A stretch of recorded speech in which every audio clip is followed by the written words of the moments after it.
Welcome ਬੇਟੇ 9th class. ਅੱਜ ਆਪਾਂ ਕਰ ਰਹੇ ਹਾਂ my first 100 days in school with mathematics day 1 ਤੋਂ ਲੈ ਕੇ ਡੇ 5 ਤੱਕ ਦਾ ਕੰਮ। ਠੀਕ ਹੈ ਜੀ, ਚਲੋ ਆਪਾਂ ਡੇ 1 ਦਾ ਕੰਮ ਕਰਦੇ ਹਾਂ। ਹਾਂਜੀ ਬੇਟੇ, ਇਹਦੇ ਵਿੱਚ ਆਪਾਂ ਨੂੰ ਕੀ ਹੈ, what is your roll number, what kind of number is your roll number, ਤੁਹਾਡਾ ਰੋਲ ਨੰਬਰ ਕੀ ਹੈ ਅਤੇ ਤੁਹਾਡੇ ਰੋਲ ਨੰਬਰ ਜਿਹੜਾ ਹੈ ਉਹ ਕਿਸ ਤਰ੍ਹਾਂ ਦੀ ਸੰਖਿਆ ਹੈ। ਹਾਂਜੀ ਬੇਟੇ, ਆਪਾਂ ਨੇ ਰਾਜੇ ਇਹ ਸਾਰਾ ਟੇਬਲ ਹੈ ਇਹ ਯਾਦ ਰੱਖਣਾ ਹੈ। ਨੰਬਰ ਸਿਸਟਮ ਹੈ ਆਪਣਾ। ਸਭ ਤੋਂ ਪਹਿਲਾਂ ਆਪਣੇ ਕੋਲ ਕਿਹੜੇ ਨੰਬਰਸ ਆਉਂਦੇ ਨੇ? ਨੇਚਰਲ ਨੰਬਰਸ, ਜਿਹਨੂੰ ਆਪਾਂ ਪੰਜਾਬੀ ਦੇ ਵਿੱਚ ਕੀ ਕਹਿੰਦੇ ਆ? ਪ੍ਰਾਕਿਰਤਿਕ ਸੰਖਿਆਵਾਂ, ਕੁਦਰਤੀ ਸੰਖਿਆਵਾਂ। ਠੀਕ ਹੈ ਜੀ। ਤਾਂ ਇਹ ਉਸ ਤੋਂ ਬਾਅਦ ਜਦੋਂ ਆਪਾਂ ਉਹਨਾਂ ਪ੍ਰਾਕਿਰਤਿਕ ਸੰਖਿਆਵਾਂ ਦੇ ਵਿੱਚ 0 ਨੰਬਰ ਵੀ ਐਡ ਕਰ ਦਿੰਦੇ ਹਾਂ ਤਾਂ ਉਹ ਬਣ ਜਾਂਦੇ ਨੇ ਹੋਲ ਨੰਬਰ, ਮਤਲਬ ਪੂਰਨ ਸੰਖਿਆਵਾਂ। ਜਦੋਂ ਇਹਨਾਂ ਪੂਰਨ ਸੰਖਿਆਵਾਂ ਦੇ ਵਿੱਚ ਆਪਾਂ ਨੈਗੇਟਿਵ ਮਤਲਬ -1 -2 -5 ਇੱਦਾਂ ਵਾਲੀਆਂ ਸੰਖਿਆਵਾਂ ਵੀ ਐਡ ਕਰ ਦਿੰਦੇ ਹਾਂ ਤਾਂ ਉਹ ਬਣ ਜਾਂਦੇ ਨੇ ਬੇਟੇ ਇੰਟੀਜਰਸ, ਮਤਲਬ ਸੰਪੂਰਨ ਸੰਖਿਆਵਾਂ। ਇਸ ਤੋਂ ਬਾਅਦ ਆਉਂਦੇ ਨੇ ਬੇਟਾ ਜੀ ਰੈਸ਼ਨਲ ਨੰਬਰਸ, ਪਰਿਮੇਯ ਸੰਖਿਆਵਾਂ। ਪਰਿਮੇਯ ਸੰਖਿਆਵਾਂ ਕਿਹੜੀਆਂ ਨੇ? ਜਿਨ੍ਹਾਂ ਨੂੰ ਆਪਾਂ ਇੱਦਾਂ ਬਟਿਆਂ ਦੇ ਵਿੱਚ ਲਿਖ ਸਕਦੇ ਹਾਂ, ਜਿਨ੍ਹਾਂ ਦਾ ਦਸ਼ਮਲਵ ਵਿਸਤਾਰ ਸ਼ਾਂਤ ਹੁੰਦਾ ਹੈ ਜਾਂ ਫਿਰ ਅਸ਼ਾਂਤ ਆਵਰਤੀ ਹੁੰਦਾ ਹੈ। ਇੱਕ ਹੋਰ ਚੀਜ਼ ਯਾਦ ਰੱਖਣੀ ਹੈ, ਜਿਹੜੇ ਪੂਰਨ ਵਰਗ ਸੰਖਿਆਵਾਂ ਹੁੰਦੀਆਂ ਨੇ, ਪਰਫੈਕਟ ਸਕੁਏਅਰ ਨੰਬਰ ਹੁੰਦੇ ਨੇ। ਜਿਵੇਂ √ ਦਾ 4 ਹੈ ਤਾਂ ਇਹਦਾ ਵਰਗਮੂਲ 2 ਨਿਕਲਦਾ ਹੈ, ਤਾਂ ਇਹ ਵੀ ਇੱਕ ਪਰਿਮੇਯ ਸੰਖਿਆ ਹੈ। ਠੀਕ ਹੈ ਜੀ, ਇੰਨਾ ਸਮਝ ਆ ਗਿਆ। ਚਲੋ ਹੁਣ ਆਪਾਂ ਚੱਲਦੇ ਹਾਂ। ਆਪਾਂ ਨੂੰ ਪੁੱਛਿਆ ਕੀ ਸੀ? ਤੁਹਾਡਾ ਰੋਲ ਨੰਬਰ ਕੀ ਹੈ? ਤਾਂ ਆਪਣੇ ਮਾਈਂਡ ਦੇ ਵਿੱਚ ਆਪਣਾ ਰੋਲ ਨੰਬਰ ਸੋਚੋ। ਸੋਚ ਲਿਆ? ਚਲੋ ਮੰਨ ਲਓ ਮੇਰਾ ਰੋਲ ਨੰਬਰ 11 ਹੈ। ਠੀਕ ਹੈ, ਤਾਂ ਹੁਣ ਇਹ ਜਿਹੜਾ 11 ਹੈ 11 ਹੈ, ਇਹ ਕਿਸ ਤਰ੍ਹਾਂ ਦੀ ਸੰਖਿਆ ਹੈ? ਤਾਂ ਤੁਸੀਂ ਕੀ ਕਹੋਗੇ, ਕਿਸ ਤਰ੍ਹਾਂ ਦੀ ਸੰਖਿਆ ਹੈ? ਪ੍ਰਕਿਰਤਿਕ ਸੰਖਿਆ, ਨੈਚੁਰਲ ਨੰਬਰ। ਹੋ ਗਿਆ ਜੀ ਆਪਣਾ ਡੇ 1 ਦਾ ਕੰਮ। ਚਲਿਏ ਇਸ ਦੀ ਹੋਮ ਅਸਾਈਨਮੈਂਟ 'ਤੇ। ਹਾਂਜੀ, ਹੋਮ ਅਸਾਈਨਮੈਂਟ ਦੇ ਵਿੱਚ ਆਪਾਂ ਨੂੰ ਕੀ ਦਿੱਤਾ ਹੋਇਆ ਹੈ? Classify the numbers given in the box. ਤੁਹਾਨੂੰ ਇੱਕ ਬਾਕਸ ਦੇ ਵਿੱਚ ਕੁਛ ਨੰਬਰ ਦਿੱਤੇ ਹੋਏ ਨੇ, ਉਹਨਾਂ ਨੂੰ ਆਪਾਂ ਇਹ 3 ਖਾਨਿਆਂ ਦੇ ਵਿੱਚ ਭਰਨਾ। ਜਿਹੜੇ ਖਾਨੇ ਦੇ ਵਿੱਚ ਜਿਸ ਤਰ੍ਹਾਂ ਦਾ ਨੰਬਰ ਆਉਂਦਾ ਆਪਾਂ ਉਹ ਲਿਖਣਾ। ਪਹਿਲੇ ਦੇ ਵਿੱਚ ਹੈ ਆਪਣੇ ਕੋਲੇ ਨੇਚਰਲ ਨੰਬਰਸ, ਪ੍ਰਾਕਿਰਤਿਕ ਸੰਖਿਆਵਾਂ। ਤਾਂ ਦੇਖੋ ਆਪਣੇ ਕੋਲੇ ਇਸ ਬਾਕਸ ਦੇ ਵਿੱਚ ਕਿਹੜੀਆਂ ਸੰਖਿਆਵਾਂ ਪ੍ਰਾਕਿਰਤਿਕ ਨੇ? ਹਾਂਜੀ, ਬੋਲਣਾ ਸ਼ੁਰੂ ਕਰੋ। 5, ਉਸ ਤੋਂ ਬਾਅਦ 15, 18, 1, 6, 70, 26, 312 ਅਤੇ 10। ਤਾਂ ਇਹ ਸਾਰੀਆਂ ਸੰਖਿਆਵਾਂ ਬੇਟਾ ਜੀ ਕਿਹੜੇ ਖਾਨੇ ਦੇ ਵਿੱਚ ਲਿਖੀਆਂ ਜਾਣਗੀਆਂ? ਇਸ ਖਾਨੇ ਦੇ ਵਿੱਚ, ਕਿਉਂਕਿ ਇਹ ਕੀ ਨੇ? ਪ੍ਰਾਕਿਰਤਿਕ ਸੰਖਿਆਵਾਂ। ਹਾਂਜੀ, ਸਮਝ ਆ ਗਿਆ। ਨੈਕਸਟ ਚੱਲਦੇ ਹਾਂ ਆਪਾਂ ਹੋਲ ਨੰਬਰਸ। ਪਹਿਲਾਂ ਹੋਲ ਨੰਬਰ ਭਰਾਂਗੇ। ਤਾਂ ਡੈਫੀਨੇਸ਼ਨ 'ਚ ਮੈਂ ਕੀ ਦੱਸਿਆ ਸੀ? ਹੋਲ ਨੰਬਰ ਦੇ ਵਿੱਚ 0 ਆ ਜਾਂਦੀ ਹੁੰਦੀ ਹੈ। ਤਾਂ ਦੇਖੋ ਤੁਹਾਡੇ ਇਹਨਾਂ ਨੰਬਰਸ ਦੇ ਵਿੱਚ ਕਿਤੇ 0 ਹੈ? ਹਾਂਜੀ, ਦਿੱਤੀ ਹੋਈ ਹੈ ਇਹਨਾਂ ਨੇ 0। ਤਾਂ ਆਪਾਂ 0 ਲਿਖਣੀ ਹੈ। ਉਸ ਤੋਂ ਬਾਅਦ ਸਾਰੇ ਦੇ ਸਾਰੇ ਪ੍ਰਾਕਿਰਤਿਕ ਨੰਬਰ ਜਿਹੜੇ ਇਸ ਖਾਨੇ ਦੇ ਵਿੱਚ ਸੀ ਉਹ ਰਿਪੀਟ ਕਰ ਦੇਣੇ ਆ, ਕਿਉਂਕਿ 0 ਤੋਂ ਬਾਅਦ ਜਿਹੜੀ ਗਿਣਤੀ ਆਉਂਦੀ ਹੈ 0 ਐਂਡ ਉਸ ਤੋਂ ਨੈਕਸਟ ਵਾਲੀ ਜਿਹੜੀ ਗਿਣਤੀ ਹੈ ਉਹ ਸਾਰੇ ਮਿਲ ਕੇ ਕੀ ਬਣਾਉਂਦੇ ਨੇ? ਪੂਰਨ ਸੰਖਿਆਵਾਂ। ਹਾਂਜੀ, ਨੈਕਸਟ ਆਪਣੇ ਕੋਲ ਹੈ ਇੰਟੀਜਰਸ, ਸੰਪੂਰਨ ਸੰਖਿਆਵਾਂ। ਤਾਂ ਇਹਦੀ ਡੈਫੀਨੇਸ਼ਨ 'ਚ ਆਪਾਂ ਕੀ ਕਿਹਾ ਸੀ ਕਿ ਨੰਬਰ ਲਾਈਨ ਦੇ ਉੱਪਰ ਜਿੰਨੇ ਵੀ ਨੈਗੇਟਿਵ, ਪੋਜ਼ੀਟਿਵ ਅਤੇ 0 ਨਾਲ ਮਿਲ ਕੇ ਸਾਰੀਆਂ ਸੰਖਿਆਵਾਂ ਬਣਦੀਆਂ ਨੇ ਉਹਨਾਂ ਨੂੰ ਆਪਾਂ ਕੀ ਕਹਿਣਾ ਹੈ? ਇੰਟੀਜਰਸ। ਤਾਂ ਦੇਖੋ ਤੁਹਾਡੇ ਇਹਦੇ ਅਕੋਰਡਿੰਗਲੀ ਕਿਹੜੇ ਨੰਬਰ ਆ ਜਾਣਗੇ?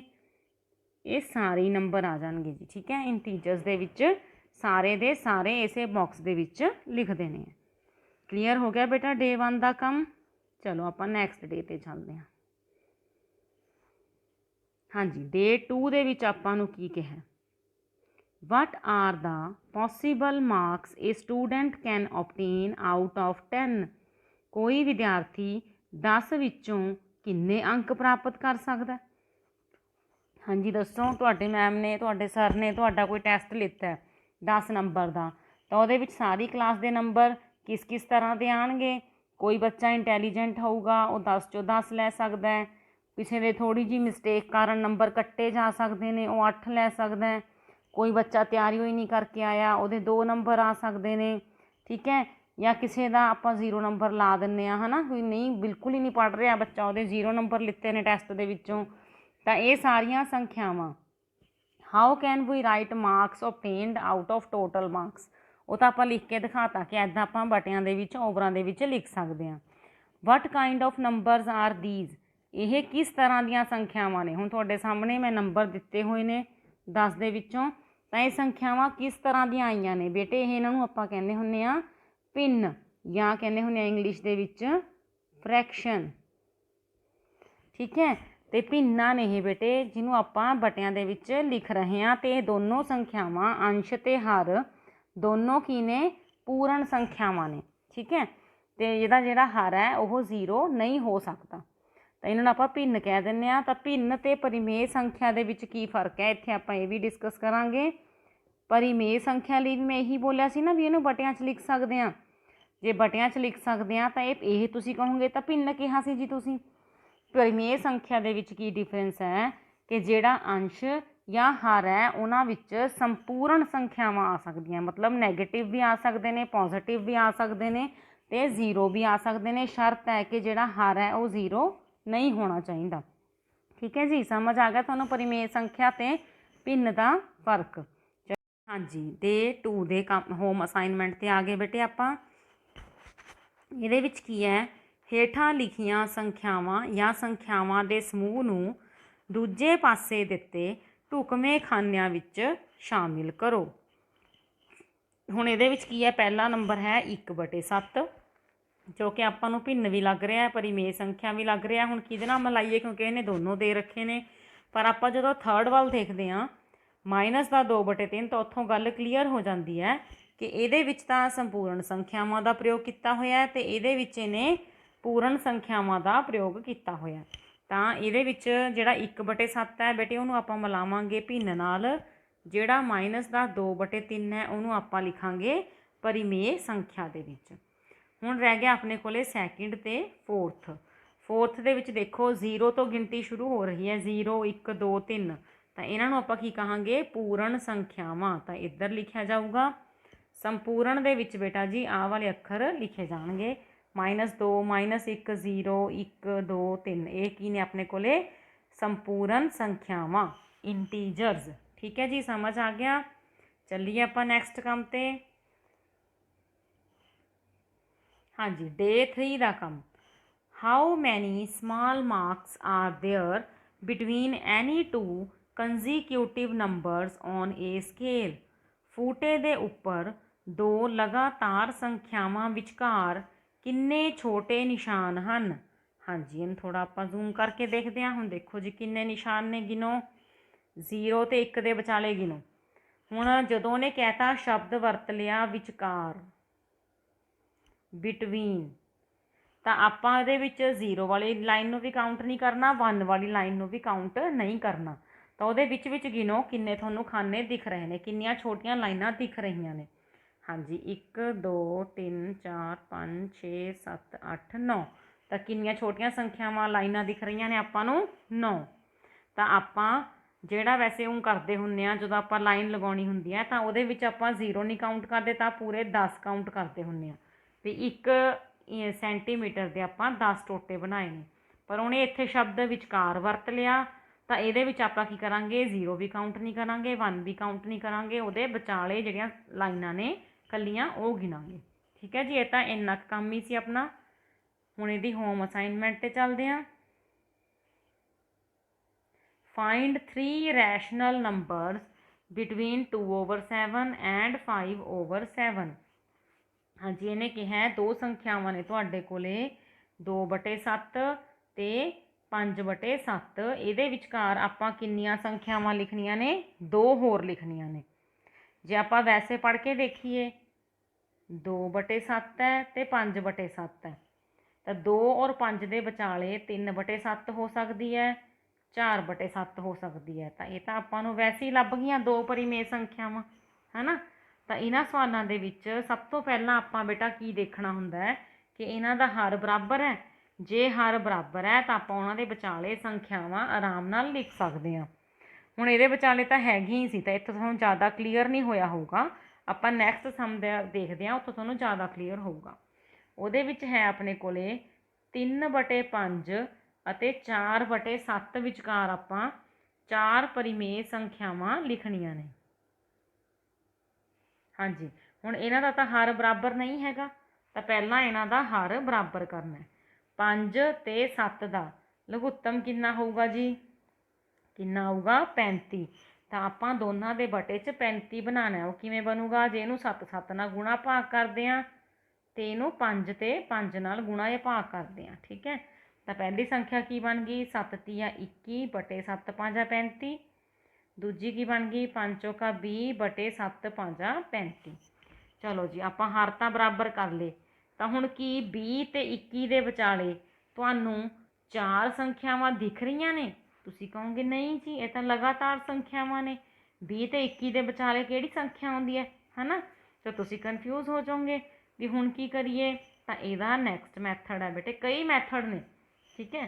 तो मैं जिहड़ा बैस्ट लगा रहे आपां इहदे विच 4 संख्यावां कढणियां ने। तो 4 + 1 5 कर लो, उसे 5 नाल आपां मल्टीप्लाई भी करना है, डिवाइड भी करना है, दोने संख्यावां नूं 5 नाल। तो उपरले पासे देखो अपने कोल की बन गया, ये अपने कोल सी 21/35 ते 20/35। आपां 5 नाल इनू होर मल्टीप्लाई ते डिवाइड करता। हाँ जी, इत्थे अपने कोल बन जूगा 105/175। इधर की बन जूगा 100/175। हुण देखो 100 ते 105 के विचाले तुहानूं 4 परिमेय संख्यावां लभ रही ने। तुसीं कहोगे हाँ जी लभ रही ने। पहली किहड़ी आऊगी जी 101/102/175, 103/175 ते 104/175। ठीक है जी, समझ आ गया। आपां दो संख्यावां दे विचकार परिमेय संख्यावां किद्दां लिख सकते हैं। सब तो पहला आपां इन्हां दे हर बराबर करने ने। हर बराबर किद्दां करने ने, लघुत्तम लैके। लघुत्तम लैण तो बाद भी जे तुहानूं उन्हां दे विचाले कोई संख्यावां नहीं लग रहीआं तां तुसीं उसनूं होर अगे किहदे नाल मल्टीप्लाई करना है, जिन्नियां संख्यावां पता करन नूं कहा है उहदे विच +1। इहदा एक होर मैथड भी है बेटे, जिवें अपने कोल सी 21/35 ते 20/35। अंदाज़ा नहीं लगाना चाहते भी 4 है 5 है किन्नी है, तो तुसीं सीधा इनू 10 नाल भी गुणा भाग कर सकते हो, क्योंकि हर बराबर ने। हुण 210/350 आ जाएगा, इत्थे अपने कोले 200/350 आ जाएगा। तो इन्हां दोनों संख्यावां दे विचाले 9 संख्यावां ने, तो आपां जिन्नियां मर्जी लिख लीए, जिहड़ियां मर्जी 4 लभ के लिख सकते हैं। तो ये बेटा जी इन्हां दे 2 मैथड सी, तुसीं जिन्हों जिहड़ा ईजी लगे तुसीं ओह लगा सकते हो। तो ये इस तरह के सवालों की प्रैक्टिस तुसीं अपनी एक्सरसाइज 1.1 दे विचों भी कर सकते हो। चलिए जी आपां नैक्सट काम ते। हाँ जी, ये आपां थोड़ा जिहा बेटा 8th विच कीता सी, ठीक है। हुण ये इत्थे रिपीट हो रहा है। यह किस प्रकार की त्रिभुज है, what kind of triangle is shown in the figure. देखो इन्हें इत्थे एक सीधी लाइन लगाई है, इधर भी सीधी लाइन है, तो इत्थे एक पौड़ी लगाई हुई है, वह टेढ़ी है। तो यदा मतलब इत्थे किन्ने दा कोण है, 90 का। तो ये त्रिकोण, हाँ जी, समकोणी त्रिकोण, तो इंग्लिश दे विच इहनूं कहांगे आपां राइट एंगल्ड ट्रायंगल, ठीक है जी। तो हुण अगला इहने कहा है इसदियां भुजावां विच की संबंध है, कथन पूरा करो। According to Pythagoras theorem what is the relation between the 3 sides of right triangle, complete the statement. हाँ जी, तो स्टेटमेंट की है, देखो पहला अपने को राइट ट्रायंगल होंदी है ये वाली, ठीक है। इत्थे 90 का कोण हैगा, तो इनू आपां की कहने हुन्ने आ, आधार यानी कि बेस। ਇਹਨੂੰ ਆਪਾਂ ਕੀ ਕਹਿੰਦੇ ਹੁੰਦੇ ਆ, ਲੰਬ यानी कि परपेंडिकुलर। ਤੇ ਇਸ ਸਾਈਡ ਨੂੰ ਆਪਾਂ ਕੀ ਕਹਿੰਦੇ ਹੁੰਦੇ ਆ, ਕਰਨ यानी कि हाइपोटेन्यूज। ਤਾਂ ਇਹਨਾਂ ਵਿੱਚ ਰਿਲੇਸ਼ਨ ਕੀ ਹੁੰਦਾ ਹੈ ਬੇਟਾ, ਵੀ ਜਿਹੜਾ ਕਰਨ ਦਾ ਸਕੇਅਰ ਹੈ ਉਹ ਕਿਹਦੇ ਬਰਾਬਰ ਹੁੰਦਾ ਹੈ, ਕਰਨ ਦਾ ਸਕੇਅਰ ਬਰਾਬਰ ਹੁੰਦਾ ਹੈ ਲੰਬ ਦਾ ਸਕੇਅਰ ਪਲੱਸ ਆਧਾਰ ਦਾ ਸਕੇਅਰ। ਤੇ ਇਹ ਆਪਾਂ 8th ਦੇ ਵਿੱਚ ਐਕਟੀਵਿਟੀ ਕਰਕੇ ਵੀ ਦੇਖਿਆ ਸੀ ਕਿ ਹਾਂਜੀ ਇਹ ਜਿਹੜਾ ਰਿਲੇਸ਼ਨ ਹੈ ਸਹੀ ਆਉਂਦਾ। ਇੰਗਲਿਸ਼ ਦੇ ਵਿੱਚ ਇਹਨੂੰ ਕਿਵੇਂ ਲਿਖੋਗੇ, hypotenuse square is equal to base square plus perpendicular square. Clear ਹੈ ਬੇਟਾ ਇਹ ਪਾਇਥਾਗੋਰਸ ਥਿਓਰਮ। ਹਾਂਜੀ, ਤਾਂ ਆਪਾਂ ਇਹਦੀ ਹੁਣ ਹੋਮ ਅਸਾਈਨਮੈਂਟ 'ਤੇ ਚੱਲਦੇ ਹਾਂ। ਇਸਨੇ ਆਪਾਂ ਨੂੰ 3 ਤ੍ਰਿਭੁਜਾਂ ਦਿੱਤੀਆਂ ਹੋਈਆਂ ਨੇ ਰਾਈਟ ਐਂਗਲਸ, ਉਹਦੇ ਵਿੱਚ ਐਕਸ ਦਾ ਮਾਪ ਪਤਾ ਕਰਨ ਲਈ ਕਿਹਾ ਗਿਆ। ਹਾਂਜੀ, ਪਹਿਲੇ ਦੇ ਵਿੱਚ ਦੇਖੋ ਤੁਹਾਡੇ ਕੋਲੇ ਆਧਾਰ ਹੈ, ਲੰਬ ਹੈ, ਤੁਹਾਡੇ ਕੋਲੇ ਕਰਨ ਨਹੀਂ ਹੈ। ਫਾਰਮੂਲਾ ਤਾਂ ਹਰੇਕ ਵਿੱਚ ਇਹੀ ਲੱਗੂਗਾ ਕਿ ਕਰਨ ਦਾ ਸਕੇਅਰ ਬਰਾਬਰ ਹੈ ਲੰਬ ਦਾ ਸਕੇਅਰ ਪਲੱਸ ਆਧਾਰ ਦਾ ਸਕੇਅਰ। ਤਾਂ ਮੈਂ ਫਾਰਮੂਲਾ ਬਾਰ-ਬਾਰ ਨਹੀਂ ਲਿਖ ਰਹੀ, ਮੈਂ ਵੈਲਿਊਜ਼ ਹੀ ਭਰਤੀਆਂ। ਕਰਨ ਐਕਸ ਸੀ, ਕਰਨ ਦੀ ਵੈਲਿਊ ਭਰਤੀ, ਲੰਬ ਆਪਣੇ ਕੋਲ 6 ਸੀ ਅਤੇ ਆਧਾਰ ਆਪਣੇ ਕੋਲ 8 ਸੀ। ਹੁਣ ਐਕਸ ਦਾ ਸਕੇਅਰ ਤਾਂ ਐਕਸ ਸਕੇਅਰ ਹੀ ਰਹੇਗਾ। 6 ਦਾ ਸਕੇਅਰ ਕੀ ਬਣ ਗਿਆ 36, 8 ਦਾ ਸਕੇਅਰ ਕੀ ਬਣ ਗਿਆ 64। 36 ਵਿੱਚ 64 ਜੋੜਾਂਗੇ ਕਿੰਨੇ ਬਣ ਜਾਣਗੇ 100। ਤਾਂ ਇਹਦਾ ਮਤਲਬ ਐਕਸ ਸਕੇਅਰ ਆਪਣੇ ਕੋਲ ਕਿਹਦੇ ਬਰਾਬਰ ਆ ਗਿਆ ਜੀ 100 ਦੇ। ਤਾਂ ਹੁਣ ਜੇ ਐਕਸ ਕਰਨੀ ਸਕੇਅਰ ਹੈ ਤਾਂ ਆਪਾਂ ਨੂੰ 100 ਨੂੰ ਵੀ ਕਿਸੇ ਦਾ ਸਕੇਅਰ ਬਣਾਉਣਾ ਹੈ। ਕਿਹਦਾ ਸਕੇਅਰ ਹੁੰਦਾ ਇਹ 10 ਦਾ। ਤਾਂ ਇਹਦੇ ਵਿੱਚ ਐਕਸ ਦੀ ਵੈਲਿਊ ਆਪਣੇ ਕੋਲ ਕਿੰਨੀ ਆ ਜੂਗੀ 10। ਸਮਝ ਆ ਗਿਆ ਜੀ। ਚੱਲੀਏ ਨੈਕਸਟ ਸਮ 'ਤੇ।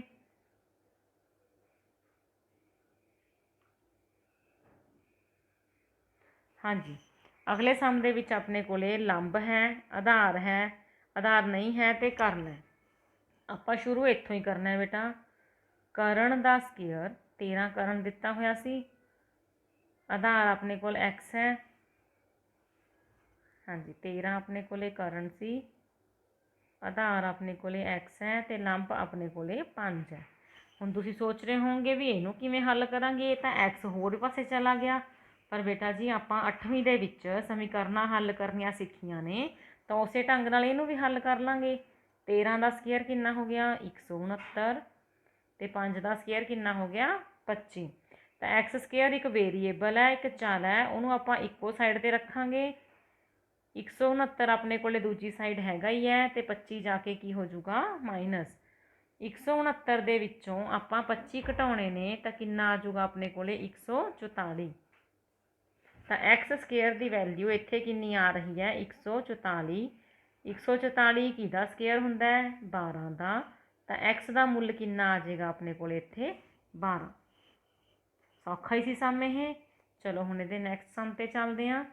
ਉਹਦੇ ਵਿੱਚ ਆਪਾਂ ਨੂੰ ਕਰਨ ਵੀ ਦਿੱਤਾ ਹੋਇਆ, ਆਧਾਰ ਵੀ ਦਿੱਤਾ ਹੋਇਆ ਅਤੇ ਆਪਾਂ ਲੰਬ ਪਤਾ ਕਰਨਾ। ਮੈਨੂੰ ਲੱਗਦਾ ਹੈ ਤੁਸੀਂ ਖੁਦ ਕਰ ਲਓਗੇ ਕਿ ਦੇਖੀਏ ਕਰਕੇ। ਦੇਖੋ ਕਰਨ ਦਾ ਸਕੇਅਰ 25 ਦਾ ਸਕੇਅਰ ਲਗਾਤਾ, ਲੰਬ ਦਾ ਸਕੇਅਰ ਪਲੱਸ ਆਧਾਰ ਦਾ ਸਕੇਅਰ। 25 ਦਾ ਸਕੇਅਰ 625 ਅਤੇ 24 ਦਾ ਸਕੇਅਰ ਬੇਟਾ ਜੀ 576। ਤਾਂ ਐਕਸ ਸਕੇਅਰ ਇੱਕ ਪਾਸੇ ਰਹਿ ਜਾਏਗਾ। 625 ਦੇ ਵਿੱਚੋਂ ਆਪਾਂ 576 ਘਟਾਉਣਾ। ਹਾਂਜੀ, ਘਟਾਓ ਕਿੰਨਾ ਆਨਸਰ ਆ ਜਾਏਗਾ 15 ਦੇ ਵਿੱਚੋਂ 6 ਗਏ 9, ਇੱਥੇ ਰਹਿ ਗਏ ਆਪਣੇ ਕੋਲ 11। 11 ਦੇ ਵਿੱਚੋਂ 7 ਗਏ ਆਪਣੇ ਕੋਲ ਆ ਜਾਊਗਾ 4। ਤਾਂ ਕਿੰਨਾ ਬਚ ਗਿਆ ਜੀ 49। 49 ਕਿਹਦਾ ਸਕੇਅਰ ਹੁੰਦਾ ਹੈ 7 ਦਾ। ਤਾਂ ਇੱਥੇ ਐਕਸ ਦੀ ਵੈਲਿਊ ਕਿੰਨੀ ਆ ਜਾਊਗੀ ਆਪਣੇ ਕੋਲੇ 7। ਹਾਂਜੀ, ਤੁਹਾਨੂੰ ਸਾਰੇ ਸਵਾਲ ਸਮਝ ਆ ਗਏ ਇਹ ਪਾਇਥਾਗੋਰਸ ਥਿਓਰਮ ਕਿਵੇਂ ਲਗਾਉਣੀ ਹੈ। ਅਤੇ ਜੇ ਆਪਣੇ ਕੋਲੇ ਕੋਈ ਇੱਕ ਭੁਜਾ ਮਿਸਿੰਗ ਹੋਵੇ ਤਾਂ ਆਪਾਂ ਇਸ ਥਿਓਰਮ ਦੀ ਵਰਤੋਂ ਕਰਕੇ ਕਿਵੇਂ ਪਤਾ ਕਰਨੀ ਹੈ। ਹਾਂਜੀ, ਨੈਕਸਟ ਡੇ 'ਤੇ ਕੰਮ 'ਤੇ ਚੱਲਦੇ ਹਾਂ।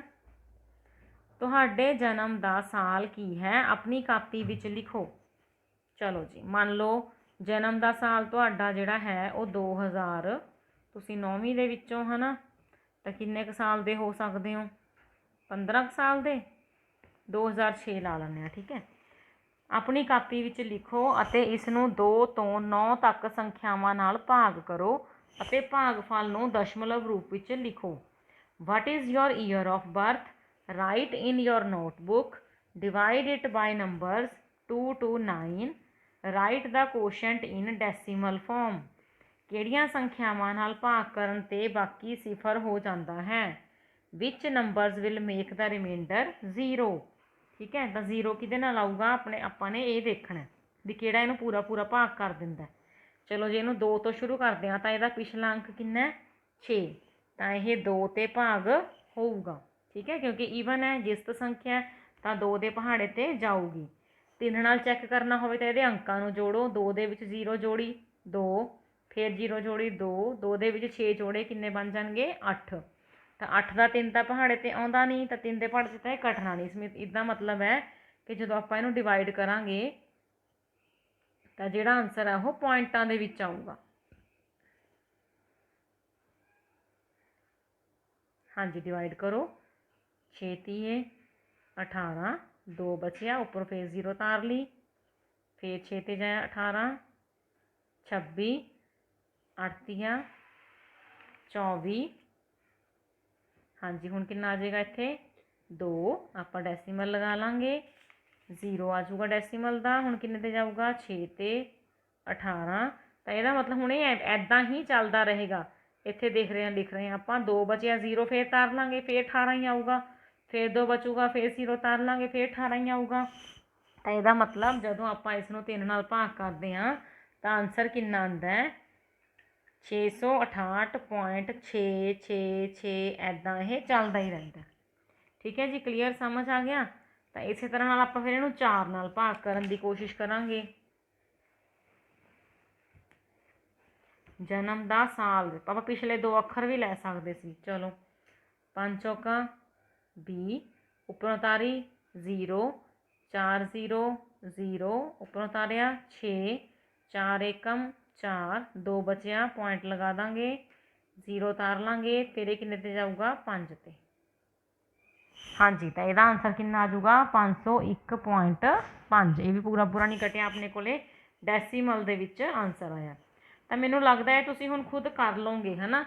5 6 7 8 ਅਤੇ 9 ਇਹਨਾਂ ਸੰਖਿਆਵਾਂ ਨਾਲ ਭਾਗ ਕਰੋਗੇ ਤਾਂ ਤੁਹਾਡੇ ਆਨਸਰ ਆ ਜਾਣਗੇ। ਇਹਦੀ ਹੋਮ ਅਸਾਈਨਮੈਂਟ ਹੈ, ਆਪਣੇ ਮੋਬਾਈਲ ਨੰਬਰ ਨੂੰ 2 ਤੋਂ 9 ਤੱਕ ਭਾਗ ਕਰੋ। Write your mobile number on your notebook and divide it by numbers 2 to 9। Write the quotient in decimal form. Same question ਹੈ ਬੇਟੇ, ਪਰ ਇਹਦੇ ਵਿੱਚ ਤੁਸੀਂ ਆਪਣਾ ਮੋਬਾਈਲ ਨੰਬਰ ਲਿਖਣਾ, ਫਿਰ ਉਹਨੂੰ ਡਿਵਾਈਡ ਕਰਦੇ ਰਹਿਣਾ 2 3 4 5 6 7 8 ਅਤੇ 9 ਦੇ ਨਾਲ, ਅਤੇ ਦੱਸ ਦੇਣਾ ਜਿਹੜਾ ਇਹਨੂੰ ਪੂਰਾ ਪੂਰਾ ਭਾਗ ਕਰਕੇ ਰਿਮਾਈਂਡਰ 0 ਲੈ ਆਊਗਾ। ਅਤੇ ਬਾਕੀ ਜਿਨ੍ਹਾਂ ਦਾ ਨਹੀਂ ਆਊਗਾ ਰਿਮਾਈਂਡਰ 0, ਉਹਨਾਂ ਨੂੰ ਆਪਾਂ ਡੈਸੀਮਲ ਫਾਰਮ ਦੇ ਵਿੱਚ ਉਹਦਾ ਆਨਸਰ ਲਿਖਣਾ। ਹਾਂਜੀ ਬੇਟੇ, ਇਹ ਸੀਗੀ ਆਪਣੀ 9th class the sheet number 1 day 1 to 5 ਦਾ ਕੰਮ। ਆਈ ਹੋਪ ਤੁਹਾਨੂੰ ਇਹ ਸਾਰੀ ਦੀ ਸਾਰੀ ਸ਼ੀਟ ਸਮਝ ਆ ਗਈ ਹੋਊਗੀ, ਵਧੀਆ ਵੀ ਲੱਗਿਆ ਹੋਊਗਾ ਪੜ੍ਹਨਾ, ਅਤੇ ਇਹਨੂੰ ਇੱਕ ਵਾਰ ਆਪਣੀ ਫੇਅਰ ਨੋਟਬੁੱਕ 'ਤੇ ਵੀ ਲਿਖ ਲੈਣਾ। ਠੀਕ ਹੈ ਬੇਟਾ, ਓਕੇ।